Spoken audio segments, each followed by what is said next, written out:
Hello, Mim. Hello, Scarlett. How you doing this fine day? It's not a fine day. There's a lot of sarcasm in my voice. We want our summer back. Oh God, I'm actually two good things about the weather is I'm keeping my ass at home as one. Yeah. The second one is that my plants on the balcony are getting a bit of love. Are they thriving? Not really, but it means that I don't have to water them. Some of them are, some of them are tricky. They're real attention seekers. And some of them are just cool doing their own thing. And then, okay, I know I said two already, but the third one, now I've just forgotten what my third point was going to be. Oh yeah, I'm hoping that, you know how England is, we get a lot of rain, and I'm hoping next week is when it starts to pick up and the sun comes out again, because there's no more clouds. It's meant to, yeah, but it still says clouds. But like, it's also, I think we might have had our 1 week of summer. Okay, we are the British cliche, we're talking about the weather, but like this summer's been deranged, like, to say the least. Listen, when the big C came along last year, it was wonderful. Oh my God, our summer was like weird, brilliant. The weather was beautiful, but like the world was burning down around us. It was our reward. It was like we were sent a little gift. It was like, hang in there, guys. And I thought that was what summer would be as we now know it. I just thought that was like, we've unlocked it. We've managed to successfully get summer. We haven't. But I agree. I'm enjoying having a lazy weekend. And summer, man, we've been robbed of it.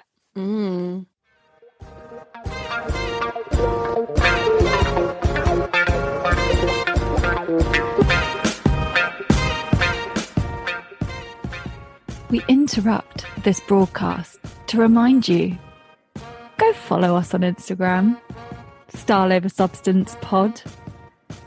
Shoot us an email, styleoversubstancepeak@gmail.com. Find us on YouTube, find us on Twitter. We've got all the links on our Instagram. You know what to do.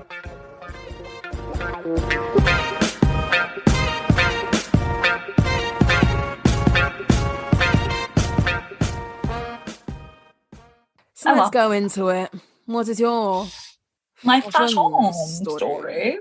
So my fashion story this week. So disclaimer, Mim and I are obviously actual friends in real life. So I saw her this week and told her this story already. But I basically saw sort of like a headline. There wasn't a real article attached to it. I don't have the facts for you, but it's a little food for thought of the way our world, and I think it also sort of suggests why our generation spends the way they do, because I think we've got quite a spenny generation. People spend their money. I think people think if you work hard, enjoy it, spend your money, don't save for a rainy day, because let's be honest, you might not be able to save for anything, is a lot of people's mentalities who think they can't get on the property ladder. So saying that, supposedly investing in the likes of a Chanel bag is more of a guaranteed or less of a risky investment, essentially. That's going to go up by X amount each year, so we're talking the classics. We're not talking your little resort seasonal collection, bright pink bag. We're talking, if you get a Chanel classic flap, that will be worth, and you look after it, that will be worth more money in 10 years time, guaranteed. Whereas now with properties, it's such sort of a unknown how well or how much they'll go up in price, that it's sort of more of a guaranteed return for your money to get Chanel. So after you told me this, actually, I had a little thought about it, and I think that they're right and they're also wrong. Okay. So because who sells it? This is this is what gets me, is that everyone who buys a Chanel handbag's it's a wise investment. You're not going to sell it. Yeah. So the reason why I think it's right in the sense is that by percentage, maybe your Chanel bag goes up in value more than a house year on year by percentage. But in real money terms, you will never make more money on your Chanel bag than you would if you were to buy your house and sell it.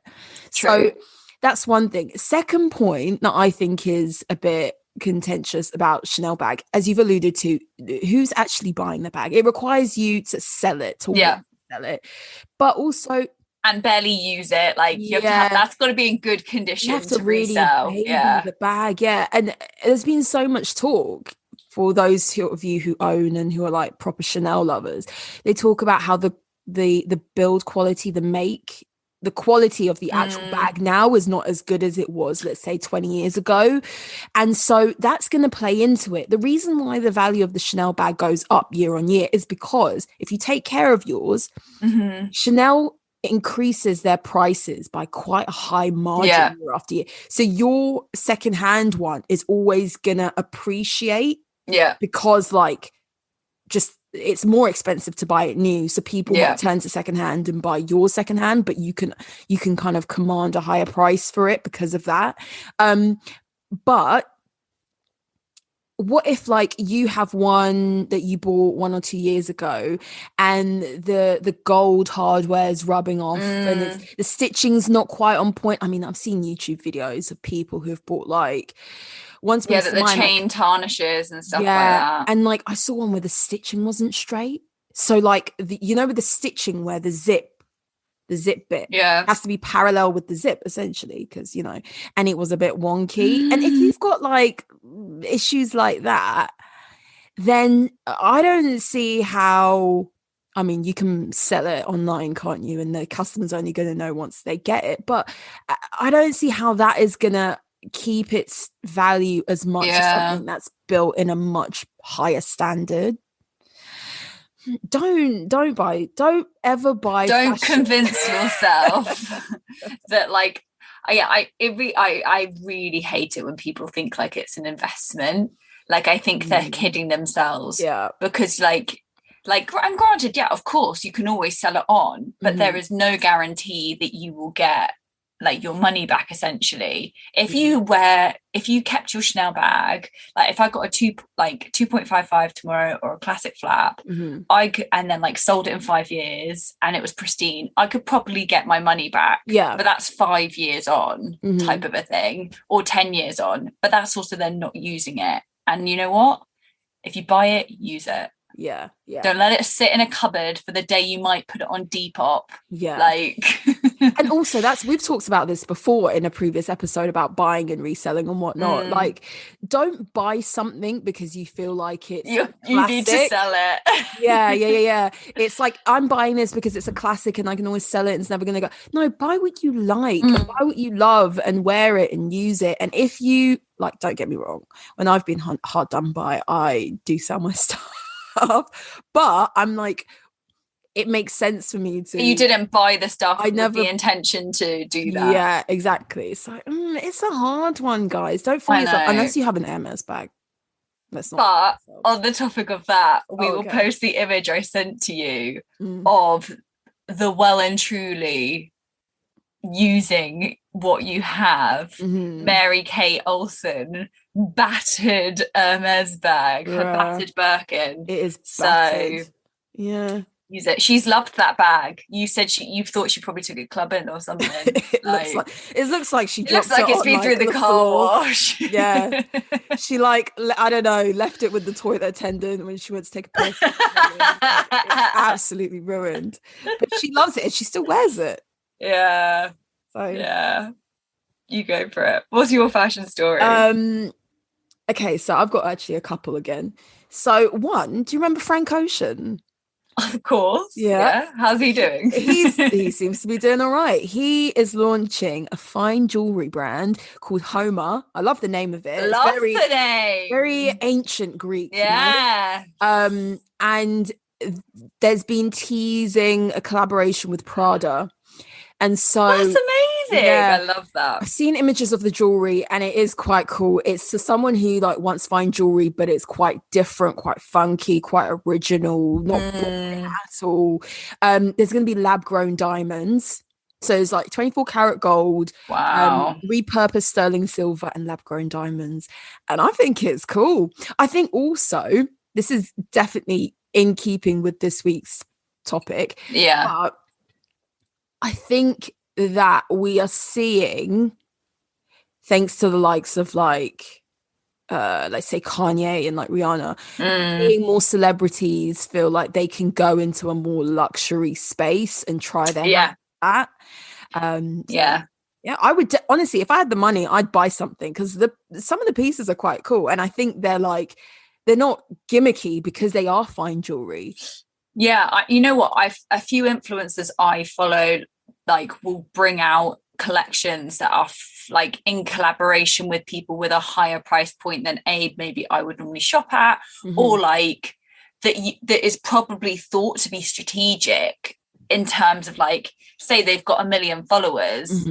I'm sure not 1 million followers is on their same like price point level type of a thing, but they're doing it because that they want the quality associated with their name. And how many times have we just seen people like flog their guts out with like some boohoo.com line or like some pretty little thing in the style like insert a terrible like insert whatever here, like, and it's just a bit like, that's a bit naff. Like, and obviously it sells out and does well because it's like that person, but actually to see someone like really have like a design team behind them and like all like I really respect that. So I think actually like having that higher price point, it's a bit like the Hermes thing where like it makes it like you lust after it. It's like a little bit like more like out of your reach, unattainable, aspirational fashion. I agree. And then my other one is that I've mentioned this online kind of media giant before, High Sobriety. They like cover a lot of like men's fashion, streetwear fashion and all that, and they're launching their own line. And essentially they're like, let's say like a digital magazine type media company. And so they've launched the first collection and it's called Beach Friends. And of course it's like very Californian, bucket hats, graphic tees, shorts and all of that. And they're looking to release like more collections as well. So yeah, that's kind of something on the radar if you're into that sort of thing. Their designer is like the lead designer of Stussy, you know, that very like cool, very street sort of style, skater street style. So I'm sure like that's perfect for their demographic, and people definitely be buying into something. You know what? It just makes me happy to feel like there's still like people wanting to do that. Like the pandemic was not kind to this industry. So like it makes me happy that people still like want to partake in it and haven't been like deterred from it. Yeah, but that's the thing, like maybe there's loads of space because people are going out of business. Yeah. Oh god, that's true. But people were still shopping. It was a really weird, I think my clothing addiction's worse than before. It's like it's that typical thing of like receiving a package makes me so happy. Yeah. I know. A day that a parcel doesn't arrive, I'm like, dude. And Jeff Bezos thanks you for it. I know, Jeff Bezos, you're welcome. Oh my god, I love it. Yeah. Well, those are both quite on theme for this week's topic, but we're going to have to tease you a little bit longer because it's your favourite segment with our favourite jingle. Play the jingle, Mim.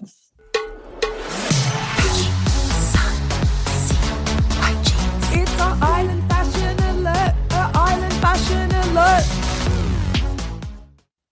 Okay. Hold on. Before you say anything, I am behind like 2 episodes, and I know.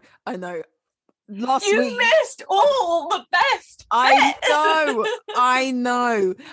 I am aware of what I've missed out on, but I'm still going to go back and watch it. Oh, you have to. Yeah, of course. And also, like, we're not here to discuss like the drama. We're here to discuss the fashion. The reason why I'm behind really is because of Mr. Big.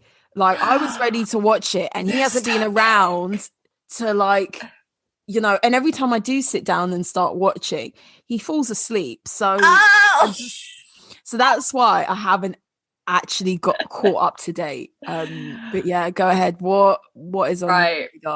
Okay, so my special mentions this week are, I think Mary dresses herself and everything. Her hair. I didn't realize she's a makeup artist. I fancy her. It makes sense. Yeah.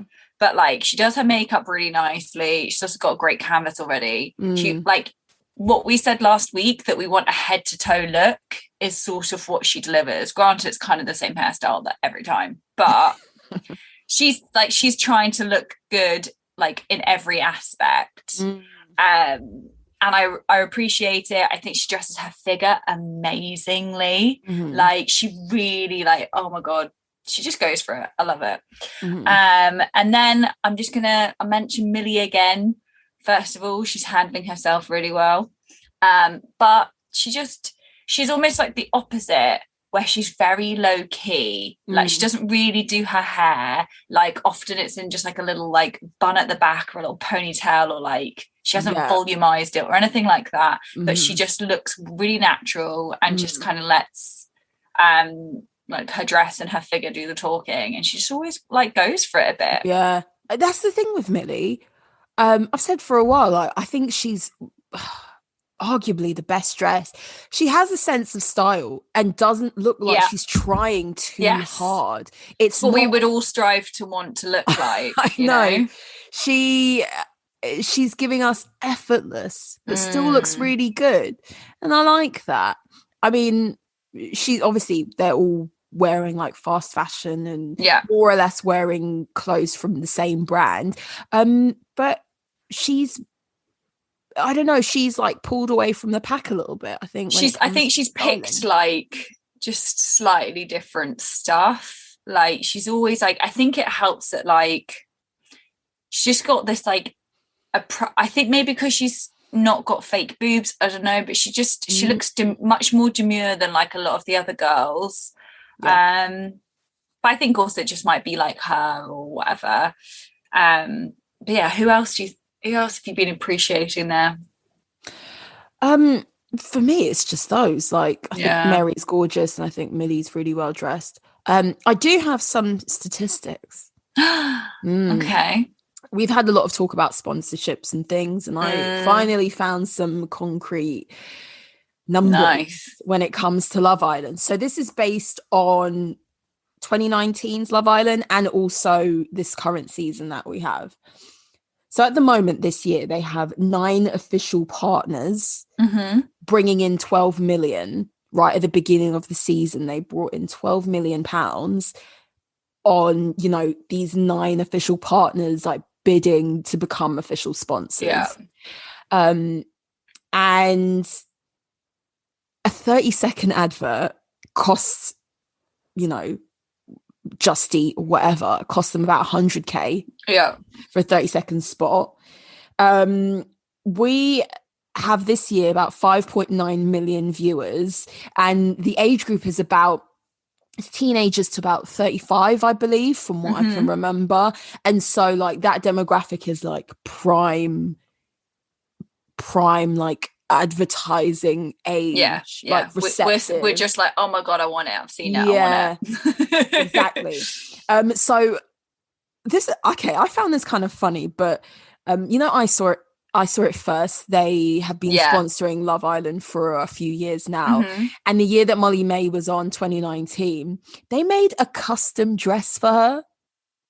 I know. I was like, I thought this all just came from like a generic catalogue of like stuff made in China. That's so funny. But yeah, she had the haute couture of I Saw It First. They saw their sales increase by 67% whilst Love Island was on. Wow. Yeah. So that's the Love Island like fashion recap, really. Like, yeah, I will say I'm going to give a special mention to Dale, just really, really rate the fact that he wears his chain like a choker. Listen, I love it. I just think it gives him some flair. No one really else is enjoying it. None of these guys are accessorizing. None of them. Even when they wake up in the morning and they put those glasses on because of like iridescent lighting in that room, I'm looking for some shades. Yeah. I see none of it.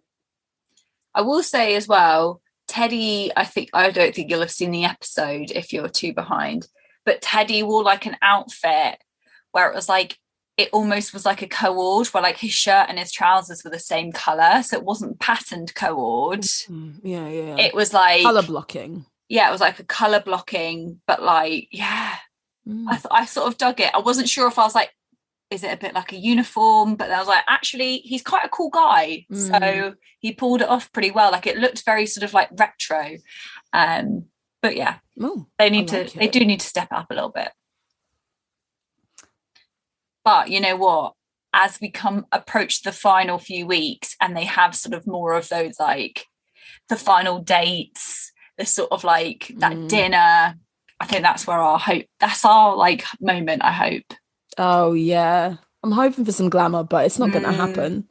No. I've really struggled all year.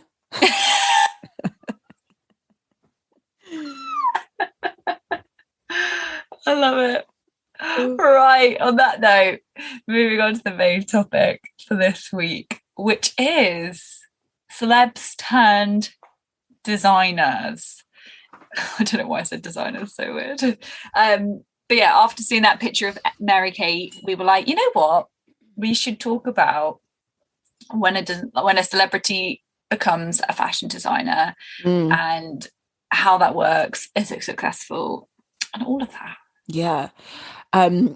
So obviously for a very long time we've seen celebrities collaborate with designers, and then we saw a lot of celebrities capitalizing on their celebrity status and thinking, I can make more money off this, and coming out with brands, and there's been like a really varied degree of success among them. Yeah. So some of them, I'll rattle through some examples. Yes, please. We've got The Row. Yeah. Of course. We've got Fenty. That closed recently. Yeah. We've got Savage X Fenty. Yeah. We've got Skims, of course. Yeah. We've got like Fat Farm and Baby Fat, an old school classic. We've got like, not so much in the UK, but I know it's massive, or not massive, but very successful in the US. And that's Jessica Simpson and her shoes. Yes, I know. When was the last time we saw Jessica Simpson? But I think she's done, actually, from what I can gather, she's done quite well. Fabletics. Yes. With what's her face? Can't remember. Terrible actress. Is her name? Jennifer Hudson. No. Yeah, not Jennifer. Hudson, it's Kate Hudson. Kate Hudson. Jennifer Hudson is the other woman. Yeah. Good American. Yeah.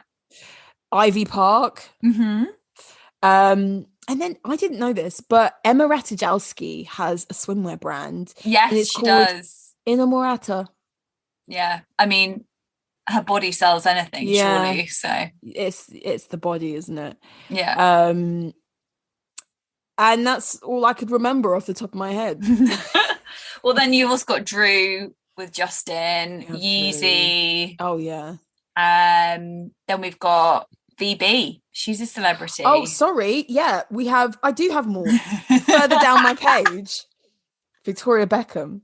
We have S by Serena Williams. Oh yes. We have Kendall and Kylie. Oh, don't forget.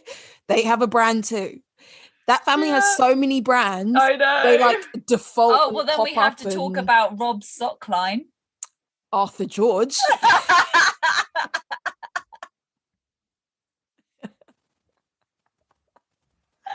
Now I just remembered that. I know. I just suddenly saw you go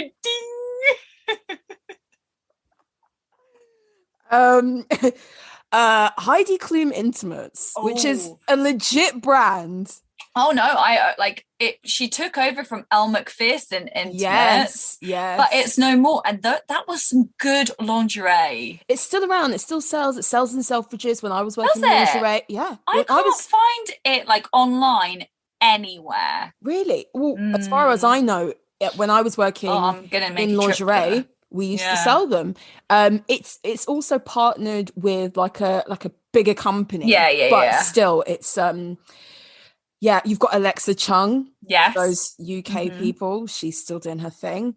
And then we have The Honest Company. Yeah, it started as a baby thing, and it's expanded into a whole host of like sustainable, natural product lines. And that is massive. So so obviously that's a lot of celebrities trying to get in on loads of different stuff. And I wonder, actually, like, just hearing us talk about the fact that like these celebrities try and do it all, I feel like that's sort of like what makes us like regular folk want our like side hustle, you know, because celebrities just do loads of different stuff, and I think we're sort of like, well, why can't I do, like, say, like, my passion is making candles, why can't I do that on the side, and if I make a bit of money off of it, like, I wonder if we see other people having like loads of strings to their bows that we try to replicate that, despite not living the lifestyle they do, where like they do a film for 3 months and they've got like the rest of the year off or something. And they also have an assistant, which really helps. They have like they're essentially a company. But I think you had a question for me, Mim. Oh, I do have a question. Okay, which celebrity brands have you bought into? Do you own any stuff from them? Right. Have you owned in the past?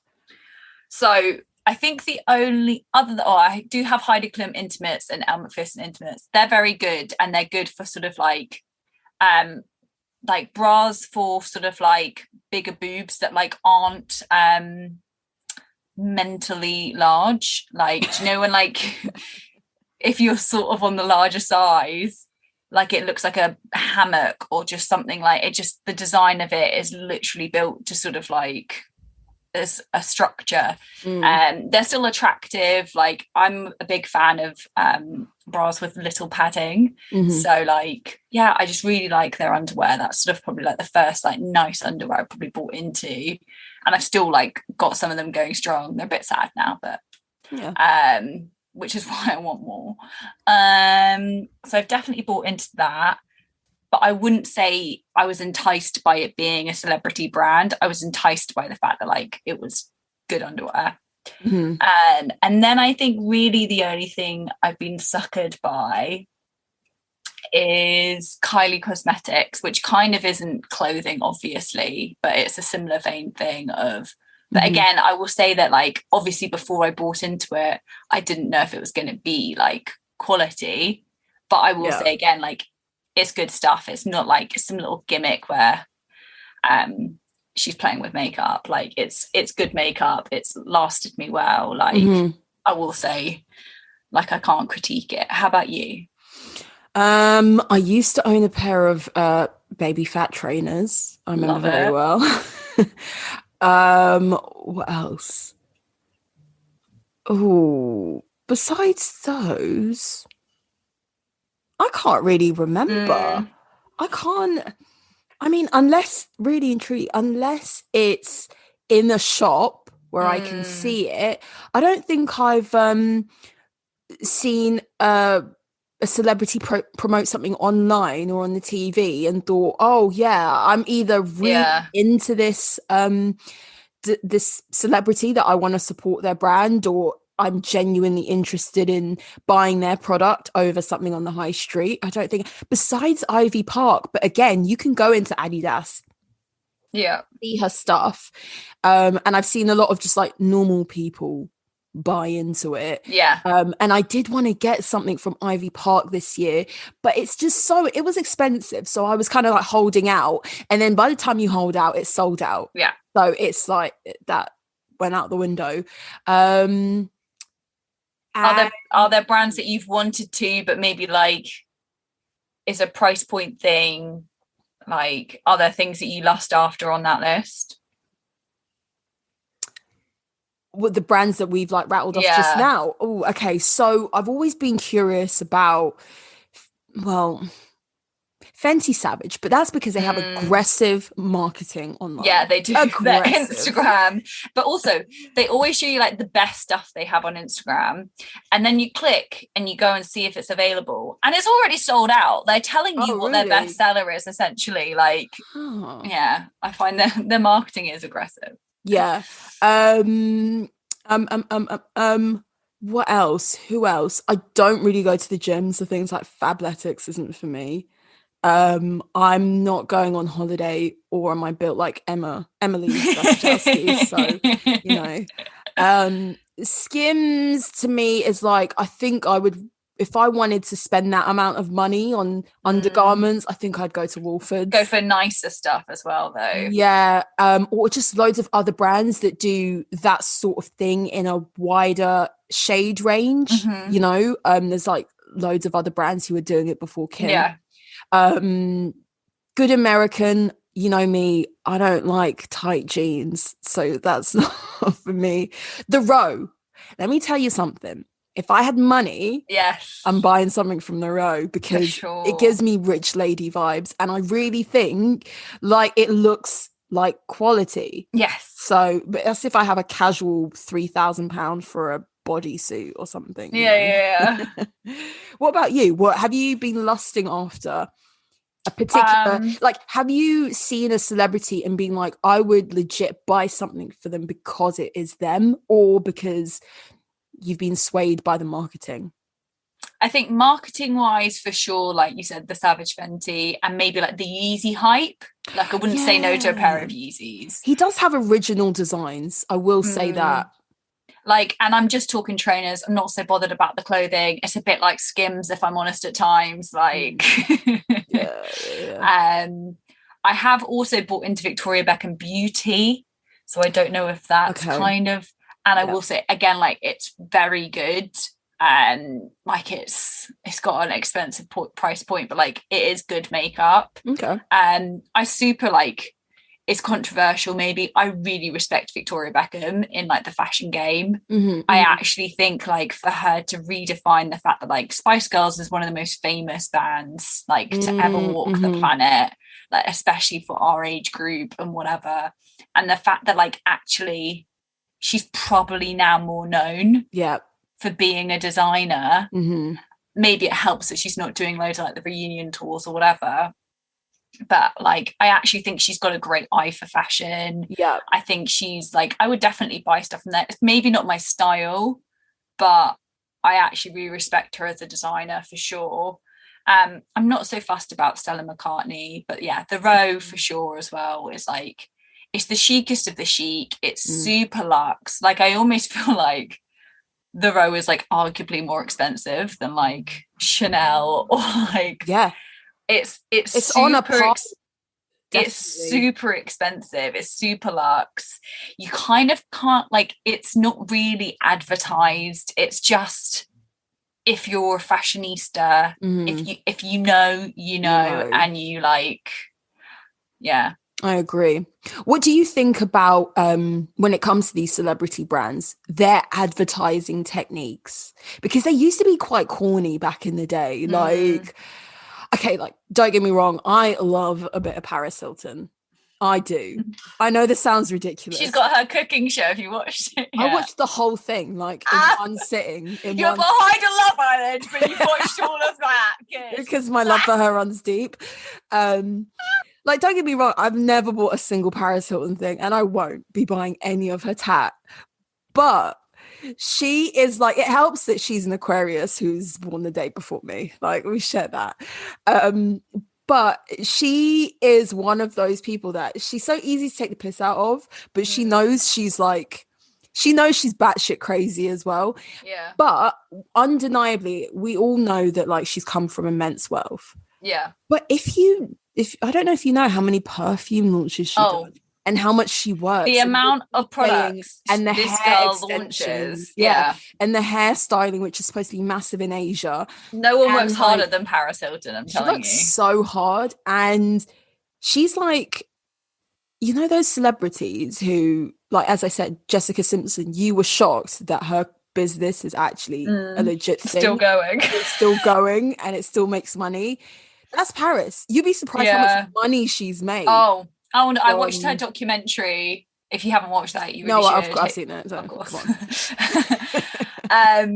But like on the topic of that, I'm pretty sure that like Britney Spears's perfume is still one of like the highest sold perfumes ever. Wow. Like I'm pretty sure it's like one of the most popular. Like it's just, it's nuts that like I know people who still wear like a Britney Spears perfume. Really? Yeah. I mean, remember Beyonce Heat and Kim K? She started all it all started when she went on her own and did her perfume. Yeah. But I don't know what would like if the what marketing would entice me. I think that the power of social media now is that like they can just literally post about it on their Instagram. And I'd almost rather them like talk through it than it be some like really impressive ad.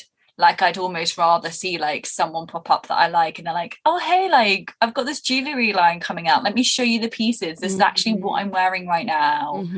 I think, and like, I don't know if you guys watched the Kylie kind of like, it wasn't a documentary, it was a little YouTube series where like we were making fun of the fact that like they made out like she was the revolutionary of advertising that way. It's literally kind of the whole purpose of Instagram. Is like is to like use it and manipulate it like for stuff like that.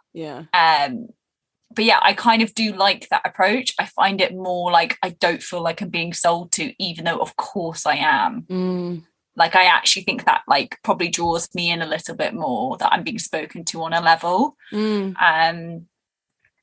yeah, what like is there someone that doesn't have a brand that you know you'd be like sucker punched for? Oh, that's a good question. Paris Hilton. Paris Hilton. Listen, don't knock Paris. I'm not. I've got a lot of respect for that woman. I've got a lot of respect for her. She's also got massive feet. All her feet shoes are like custom made. They're like size 8. Yeah. Yeah, I remember that as well. No. And the reason is that first off, I purposely don't follow a lot of celebrities on Instagram because I don't find it that interesting. And I'm not trying to like stan for people I don't know. I think it's very weird. Like, don't get me wrong, I can really like someone, but I've never been someone to be like inexplicably obsessed with someone. You know, maybe when I was like 6, if Ricky Martin came out with you would for Ricky Martin. You would support his cause. Yeah. But honestly, like I'm not that tied to celebrity like that. And I think also the price of things have gone up.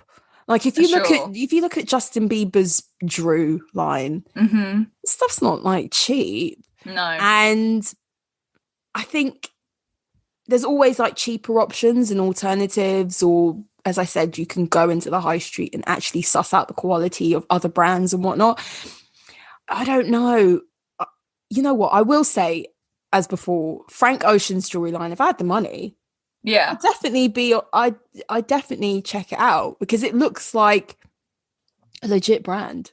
But I think that's not because it's Frank Ocean. You've seen some products that actually just look nice. That's probably that's true. Like your stance. I'd probably say I'm like a little bit more in the middle, that like I think I'm much more like can be swayed by. I think you get curious. I get curious. Oh, for sure. Like I'll look at the stuff and like, again, like the amount of people I follow that have collections, I'm like, ooh, and like I'll never really buy it necessarily. Like makeup's I'm a bit of a sucker for makeup. If you bring out makeup, I might buy that. But clothing and stuff like that, I have to have like a real like, you know, when you see something online or whatever and you're like, I need that. Like I kind of have those instant moments with clothing. That like, you know, if that's your style, and like when you find something that's like in your style, you're like, yes. And so it would really have to be like that, I think. But yeah, so should we talk about like why do celebrities do this?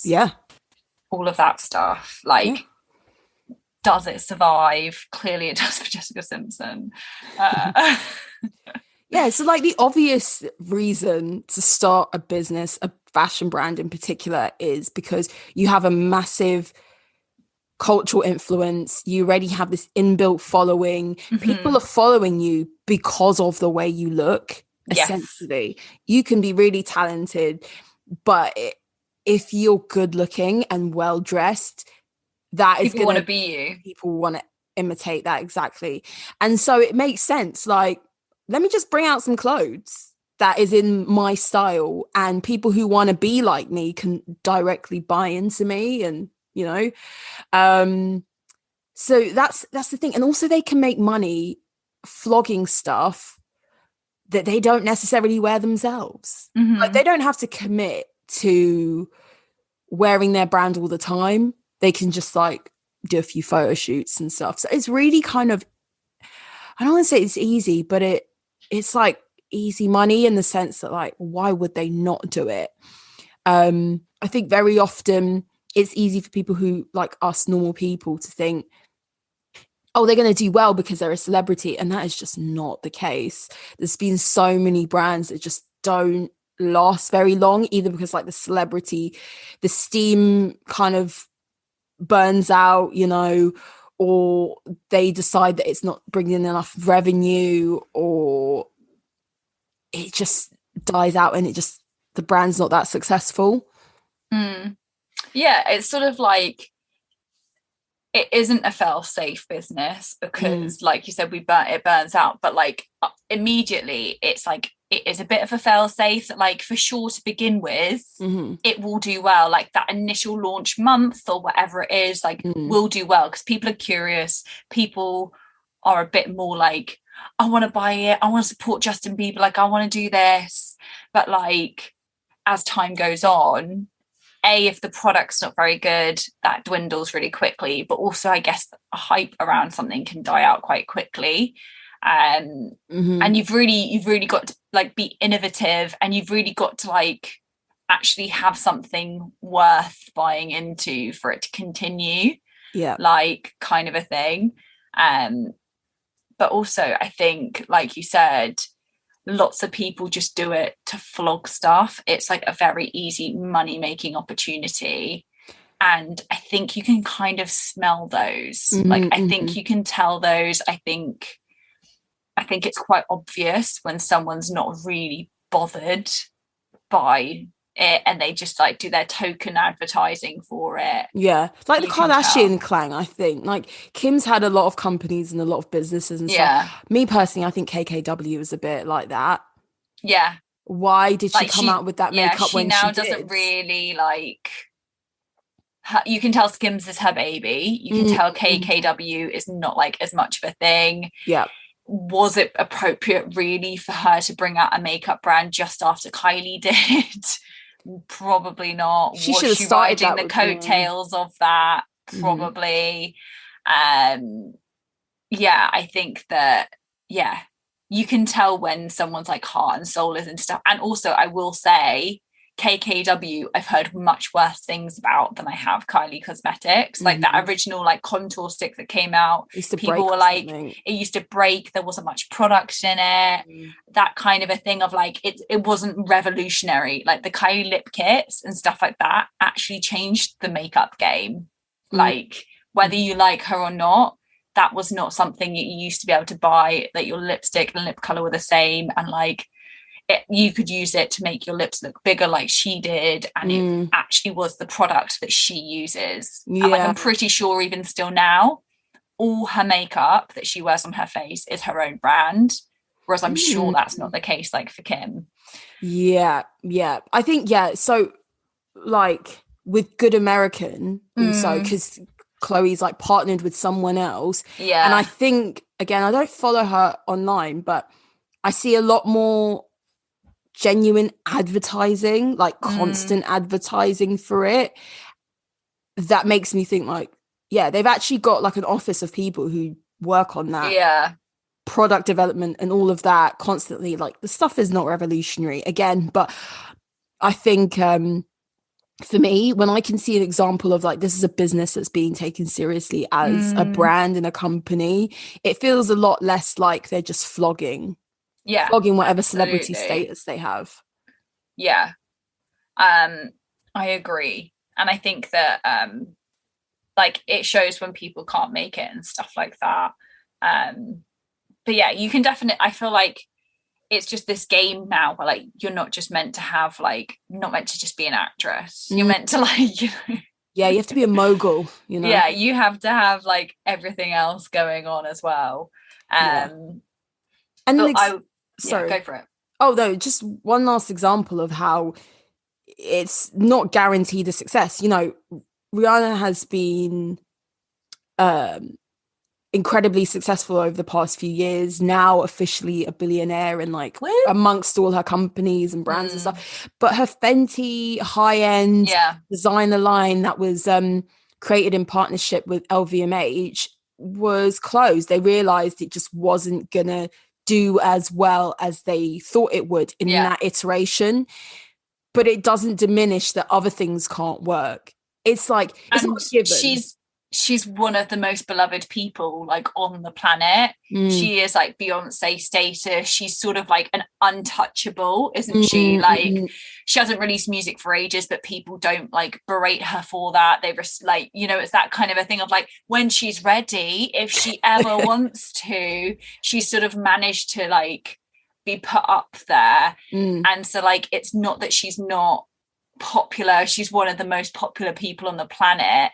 So it just shows that like sometimes it just doesn't translate. Yeah. Like I never looked at Fenty and looked at stuff like even like, oh, in a dream world would it didn't really cross my radar. Yeah. But I wonder if that's why Savage Fenty is such savage marketing. Yeah, that's true. That is true. And also on the line of that, so Victoria Beckham, she like, again, I'm a big fan of her brand. I also hear really good things about working for her, that she's that it's a nice place to work in terms of fashion. Like it's like, obviously it's got long hours and stuff like that, but it's got a really great policy of like, if you work past a certain time and care for people. However, it is not a secret that David Beckham has bailed out her company on more than one occasion to financially help support it. And that just shows how hard it is also to have a line in fashion. Like fashion is a really hard game to nail your margins, to nail your business and get it right. And also to be competing on the stage that she wants to is an expensive place to be. Yeah. So yeah, like I know that the books aren't great there. Like, and actually, I'm sure that's the case of most fashion brands. So yeah, it's not like she's just kind of like making her millions from there. I think that they pump a lot of money into it to keep it a success. And you know what? I think the beauty platform for her now will like help that. Like we've mentioned it before, beauty is where you make your money. It is where Mr. Tom Ford like generates basically probably, I'm going to pluck this figure out of thin air, I'm going to do a Donald Trump basically he's probably like I would say that more than 50% of Tom Ford's revenue is from the beauty. Like, and that is probably the same for like, okay, not the same percentage necessarily, but in the case of Chanel, they sell a lot of perfume, a lot of makeup. When I was 15, I bought like a Chanel lipstick so I could own something from Chanel. Yeah. Like, and it's a way more like affordable thing. You can buy one lipstick and feel really content and all of that stuff. So the rules of fashion and having a fashion brand are still applied to these celebrities. It's still tricky business. And I will say that what comes with it, and on the stage that like, I guess the Olsen twins, Victoria Beckham, Stella in particular, and I guess Rihanna was trying to get to. I'll say I won't say Kanye because he's sort of trying to be like still streetwear. He's like luxe, but it's still sort of streetwear, isn't it? It's not like he might think it's high fashion, but I don't think it is.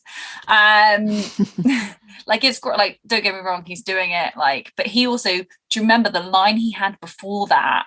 And we saw him, like, it was definitely inspired by Kim. It was very leather before he started Yeezy, like went bankrupt.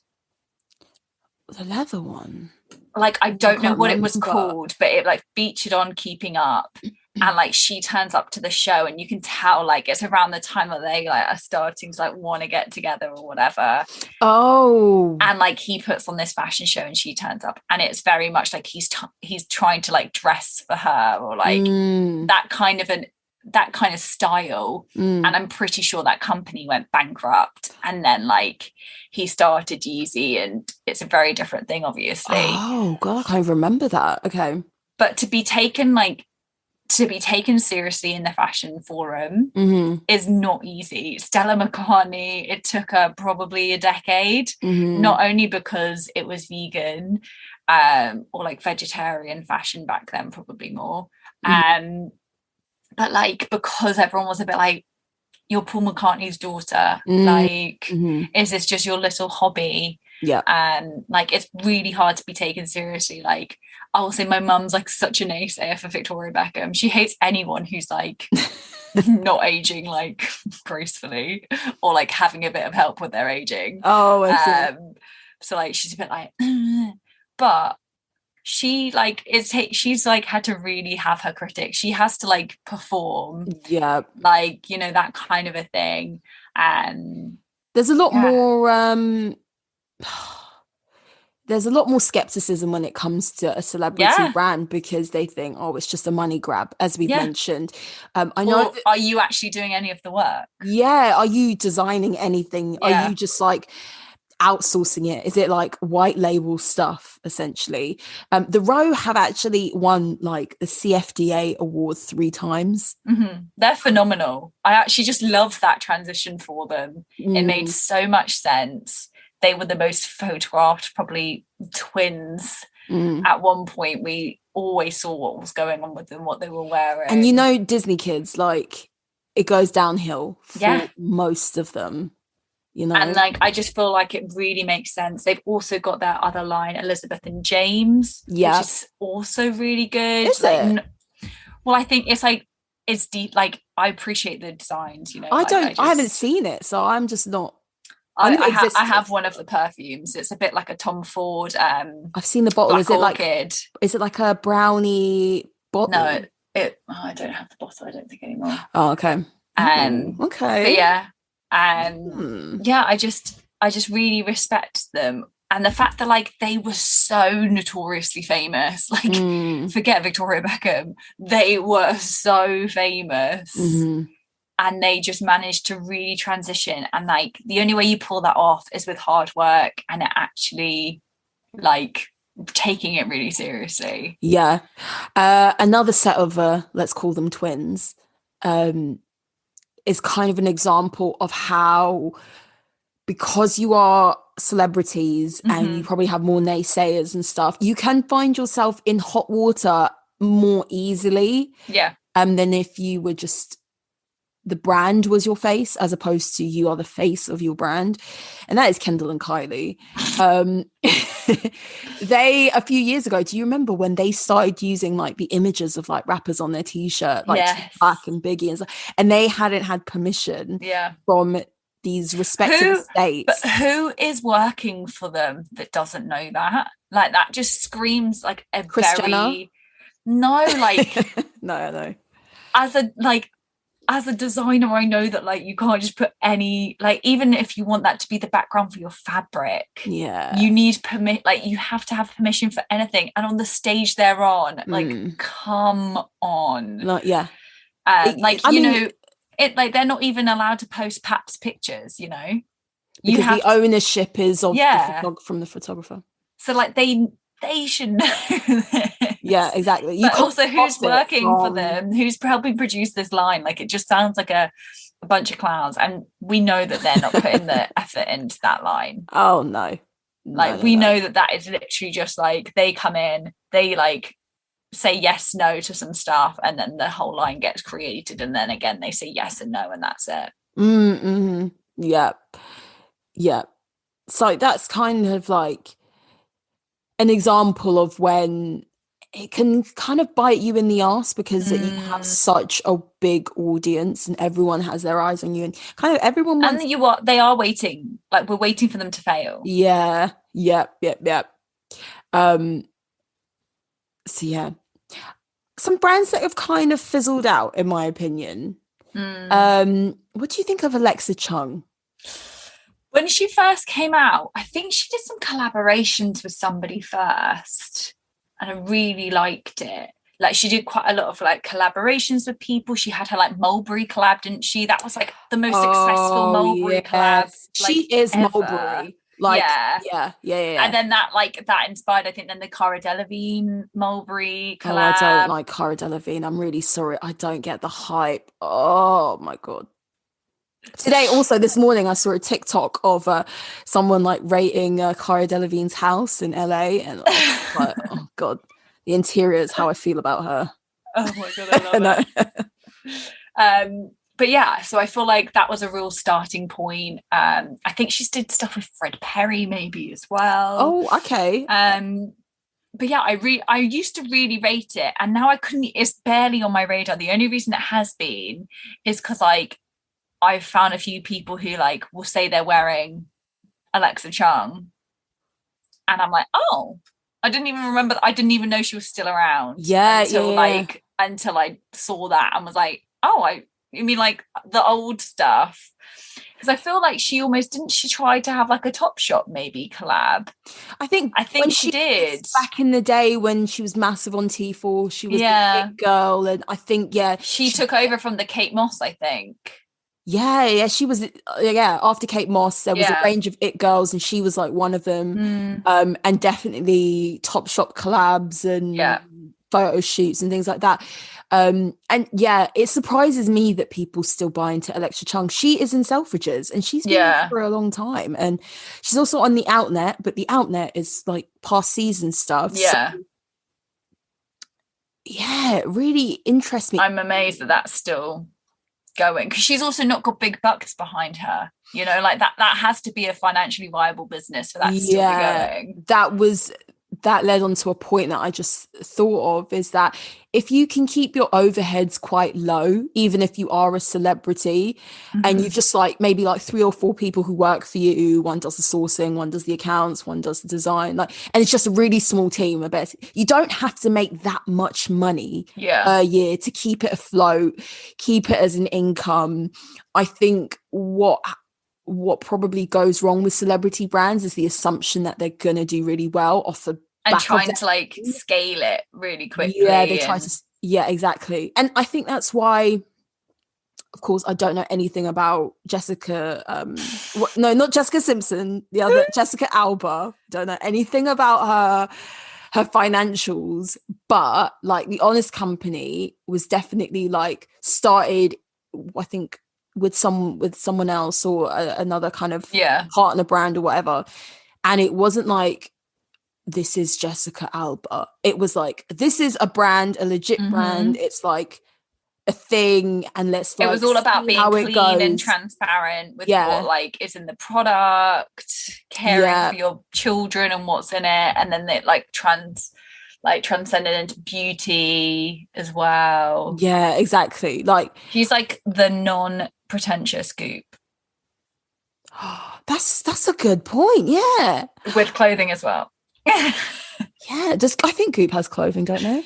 Probably. She's got everything. I don't really understand why people get so mad over Goop. I will say that. I think it's every now and then they just come out with something that's like terrible. Oh, they come out with bullshit, but people buy it. But also, let's then add Kourtney Kardashian's Poosh to the mix, which is literally it's the Goop. Absolute rip-off of Goop. They do the exact same thing, probably just with more PR boxes. See, that's another thing. I don't know if Poosh is actually making any money or if it's actually a viable business. I'm telling you now, that girl wants to coast through her name. She doesn't work, does she? She does not work, no. She barely even wanted to be in Keeping Up with the Kardashians. like the TV show, which must be the easiest way to make money. You hang out with your family and someone films you. Yeah. Someone glams you, you look great, you just turn up and you have a fight with your sister and you get paid for it. I know. So yeah. Yeah, I think, Goop and The Honest Company have created something that transcends they're like them. lifestyle brands, you know? Yeah. And I think that's kind of how you have to go about. Again, I am not a professional in this, but I think it helps as a consumer to see a brand that is not solely attached to the person. Yes. You know? And that's why I think actually, like you said, Good American works well, is because, you know, there's another company in there taking it really seriously. And so I think sometimes, like, there are certain times where, like, I might be like, that's cool. And maybe if the price point, like for a Drew thing or something like that was lower, I'd buy it. But almost what might stop me is people being like, oh, she's bought a Justin Bieber sweatshirt. You know, like if it's more like less synonymous with a person. Oh, you think you'd be like socially ousted because No, I think I'd maybe be a bit like, oh, are people aware that like I've bought like a Justin Bieber top? I'd rather like have his tour t-shirt on. Yeah, I was gonna say tour t-shirts work I'd rather wear that than like, oh, I'm supporting like his, you know, thing. I don't know. I agree. Yeah. Anything else regarding celebrity brands, celebrity fashion? What's our poll as well? I know. So I'm thinking poll. Definitely one's got to be, who do you want to see have a line? Like who? Like whether that's like, is it their fashion you dig, or like you want to see what they would come out with? Yeah. I bet half of you people are going to say like Billie Eilish or something. I think she does have a line. Oh no, Billie I just needs to think it's more merch. I think it's more merch. But yeah. she, you know what? For her own good, she needs to like just not be in everyone's faces. Like, you know. Billie needs to do like an Alexa Chung Mulberry thing. She needs to come out with like a Gucci loafer or a Gucci trainer. Limited edition. Like just like a 1 or 2 item collection. And it's just like sell out. Part of the permanent collection, something like, I don't know, like in that acid green.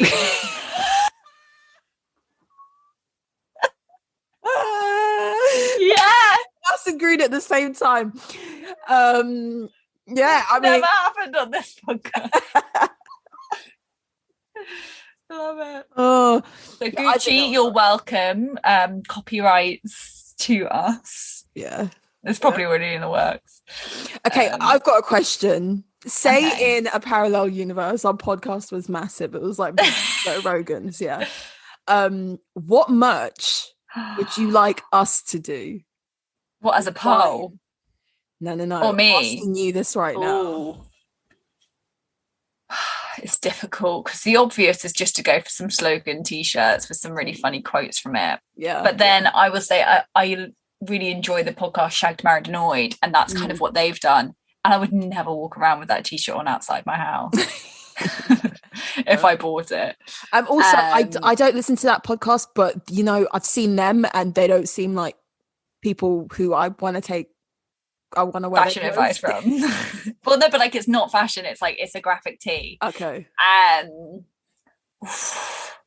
I don't know, man. That's tough. You know what? I'm not a Croc lover, but it'd be really funny to bring out a Croc or some Croc charms or something like that. Would be fantastic. Yeah. How about you? Crocs, obviously. I think Crocs. Maybe a phone case. I think.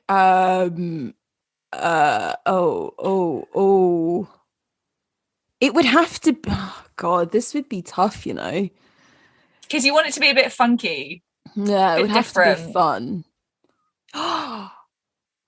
Maybe we could do like you know, Chaos, you know, the keyring people, and they do the phone case things. I think maybe like bag charms, key rings, maybe. Right. Only because we both like bags. You're a bag and accessories designer. I love a bag charm, and it could be really like obnoxious and ridiculous, and it's okay because it's like detachable, isn't it? Yeah, love it. There you go. Yeah, cool.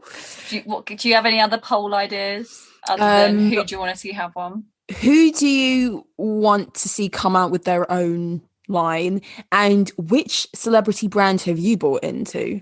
Yes, we want to hear who you stand for. I want to know who's buying into Jessica Simpson. Yes, tell us, please. Okay. Well, thanks again, guys. Thanks for another week for listening to Style Over Substance. I've been Mim. And I've been Scarlett. See you next week, guys. Wait for our merch to come out. Bye. Bye.